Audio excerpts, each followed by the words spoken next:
God's messenger. Hello.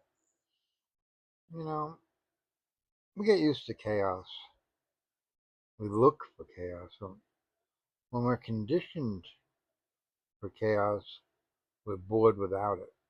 We feel something's wrong with things being right. It's funny that the more things are right, the more upset we are. Uh,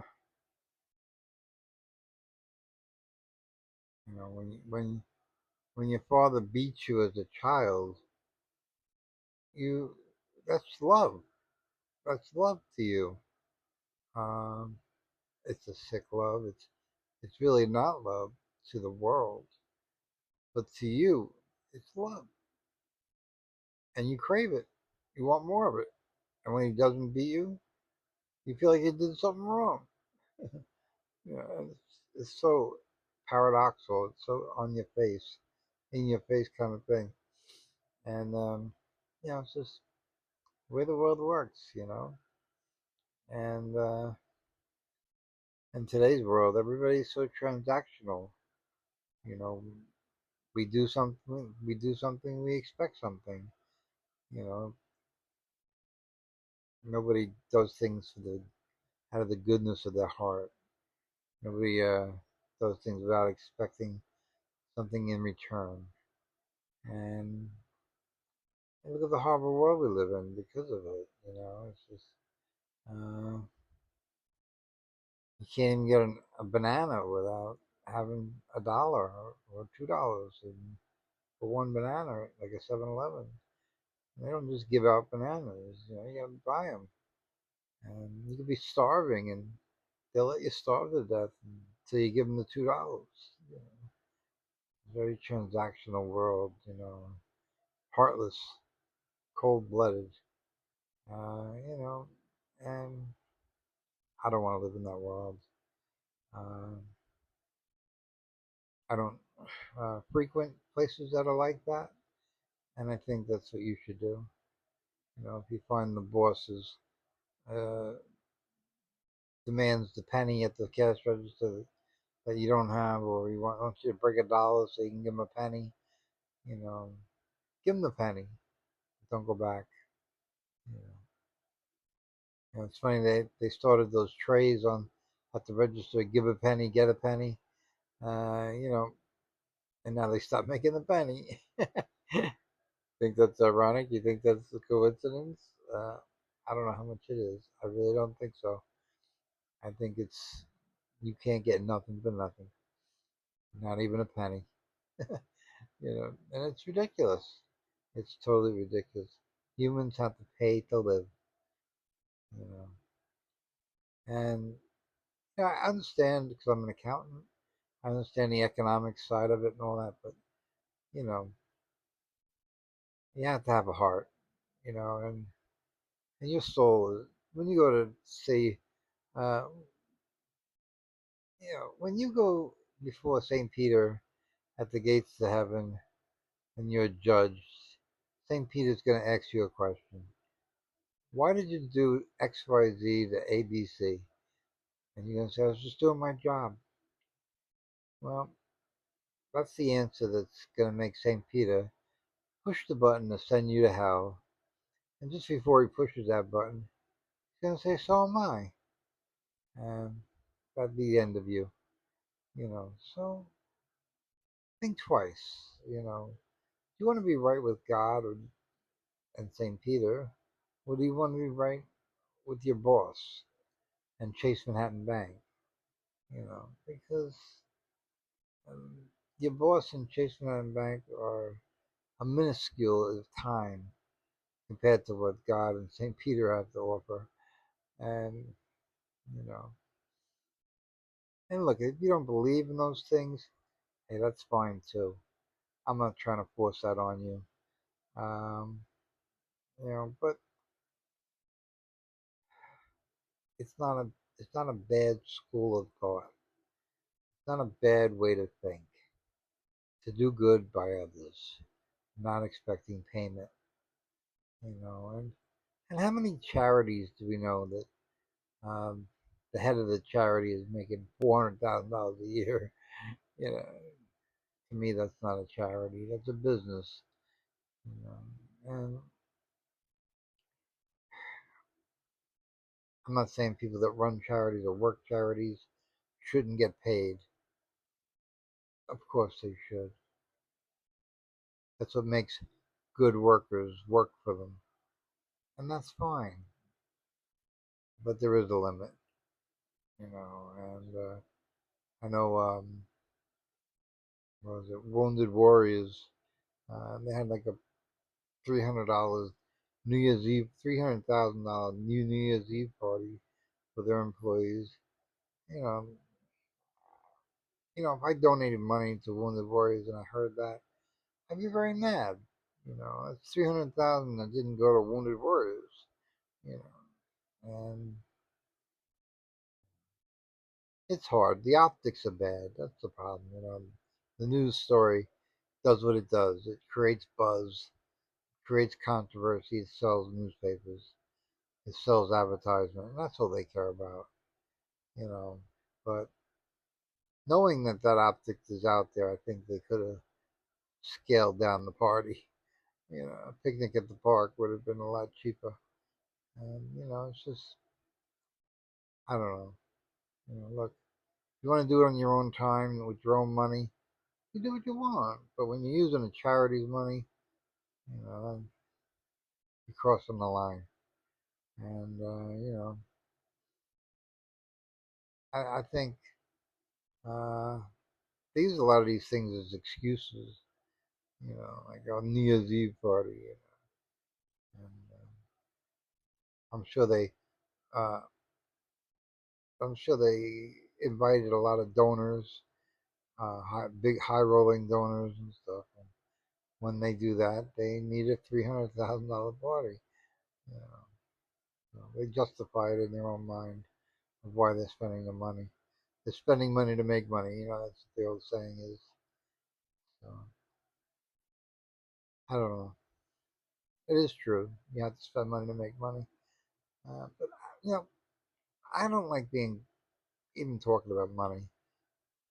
Because money is the devil's tool, and it's just the more you concentrate on money, you're not concentrating on anything else. And there's a limit to money and what you can do with it. You know, uh, when you have a lot of money, like a Musk money, you know, there's really not much he can do with it. I know you think he can do a lot, but he's limited. You know, how many hospitals is he going to build? He hasn't built one, so it tells you his mind and makeup of his soul and his integrity. Uh, but he could build a lot of hospitals with the money he has, and he hasn't built one. He could support a university. He could have his own university, and he don't. So he's all about him, nobody else. And that's what I'm saying. When you have that kind of money, you live in a bubble. And it's hard to get out of that bubble. It's scary to get out of the bubble because you don't know what the world's going to really be like outside the bubble. You know, and if you can survive or not. You know, it's easy to survive when you can just snap your fingers and get what you want. But if you take that away from them, uh, they don't know what to do. You know, it's not real power. That's the problem. It's not real power. It's financial power. And finances come and go. You know, so, but real power doesn't. If you have real power like I have, it doesn't go anywhere. I don't have to fight for my power. I don't have to um, go on the top of a mountain and yell I am power. you know, I know I am power, and everybody else knows I am power. And a lot of people that mess with me and try to tell me what to do or manipulate my life in some way, they they think of themselves as being powerful because they know I'm powerful.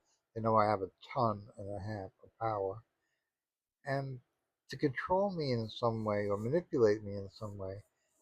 They think that the power that I have transfers in a way to them. Oh, look what I made them do. Oh, look what we did to him. We have power now. We did that to him. It's kind of like if you got Trump to get on his knees and kiss your ring. That would be one hell of a photo op, wouldn't it? And of course you're not going to see that, but you know, but it's the same. And they want me to get on my knee and kiss their ring, and that's never going to happen. I don't care what you say or what your reasoning is. You know, and I live my life in a certain way, so that will never happen. You and it's just I know a lot of people try to manipulate my life in ways that I'm not even aware of. You know, uh, but they do it because they think they have power because they have the power to pull strings or levers that I'm not aware of. And if I'm not aware of it, I don't see where you get your power. Uh, you know, but whatever. There's ways of looking at it that I don't look at it that way. Uh, but that doesn't mean it's not true. It just means I don't see it that way, and that's okay. But, you know, and I don't concern myself with people that are trying to manipulate my life or control me. Right down to my mother and my family. Uh, you know, uh, when you have a covert narcissist as a mother, you have a lifetime of people trying to control you. You know, I've been the black sheep of my family my whole life, and that's by design. It's on purpose. Um, I was also the strongest and the smartest in my family, and that's why I had to be brought down because I couldn't be smarter than my mother. I couldn't be better than my mother. And if she made me the bad guy, it made her the good guy, and that was the whole objective. She felt powerful because she was standing on my neck, and but now she's not. So now she's not so powerful anymore, and she feels it and she knows it. And there are many other people in my life that thought they had their foot on my neck and found out that wasn't a good idea. You know, so it's just life. It's so strange.